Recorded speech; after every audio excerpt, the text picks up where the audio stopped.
ढोलकपुर वापस शांत था। गांव के लोग फिर से खुशी से जीने लगे थे। हर पूर्णिमा को लोग एक दिया जलाकर ठुन ठुन ठुन साहुर को याद करते थे। पर एक रात कुछ ऐसा हुआ जो फिर से सब कुछ बदल के रख दिया। लाशें फिर से मिलने लगी। हर 2 दिन बाद किसी न किसी के घर के सामने एक कटी हुई लाश पड़ी होती। गांव फिर से कांप उठा। एक दिन सब लोग महाराज के पास पहुंचते हैं और रो रो कर गांव की घटनाओं के बारे में बताते हैं। रात को महाराज 2 सेनापतियों से कहते हैं, जाओ और खोजो इस कांड के पीछे कौन है। लेकिन सुबह सिर्फ उनकी लाशें लौट कर आईं। एक का सिर था ही नहीं, दूसरे के पैर कट चुके थे।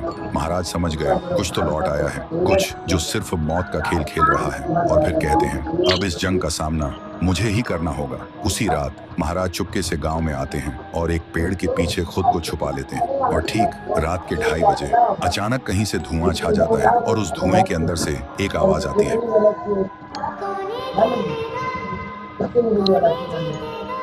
और फिर धुएं के बीच से निकलती है एक गुड़िया, गोल आंखें, एक बेजान सी मुस्कान, लेकिन चेहरा मौत का पैगाम। वो गुड़िया एक घर के गेट तक जाती है और बच्चों जैसा एक गाना गाने लगती है। उसके गाने की आवाज सुनकर एक आदमी बाहर आता है और अगले ही पल वो गुड़िया उसका सिर चबा जाती है।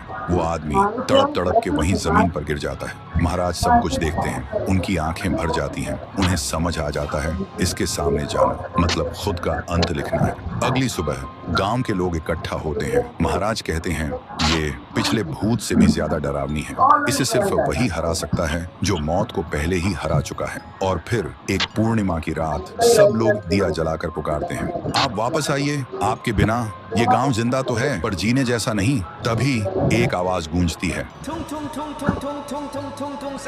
और उसी देह की आग से एक जलता हुआ पेड़ बनने लगता है और उसी पेड़ में से ठुन ठुन ठुन साहुर निकलता है। तभी फिर से वही धुआं छा जाता है और उसके साथ ही एक आवाज। सब लोग घुटनों के बल गिर जाते हैं और कांपती आवाज में बोलते हैं, हमें बचाइए, वो आ गई है। ठुन ठुन ठुन साहुर एक जोरदार जंप करता है और सीधा उस धुएं में घुस जाता है और शुरू होती है एक आखिरी जंग ठुन ठुन ठुन साहुर और गुड़िया की। जमीन कांपने लगती है, आसमान से बिजली गिरती है और जब धुआं हटता है तो दिखाई देता है गुड़िया बिखर चुकी थी, हाथ अलग, सिर अलग, पैर अलग। और तब से गांव में फिर से एक नई सुबह हुई। महाराज मुस्कुराए, गांव वाले जीने लगे और उस दिन के बाद ठुन ठुन ठुन साहुर सिर्फ एक भूत नहीं रहा, गांव का रक्षक बन गया। लेकिन उसी रात कुछ ऐसा हुआ जो किसी को भी पता नहीं चला। गुड़िया का सिर, हाथ, पैर अपने आप जुड़ने लगे थे और फिर वो वहां से चली गई। तो दोस्तों, अगर आप देखना चाहते हैं पीहू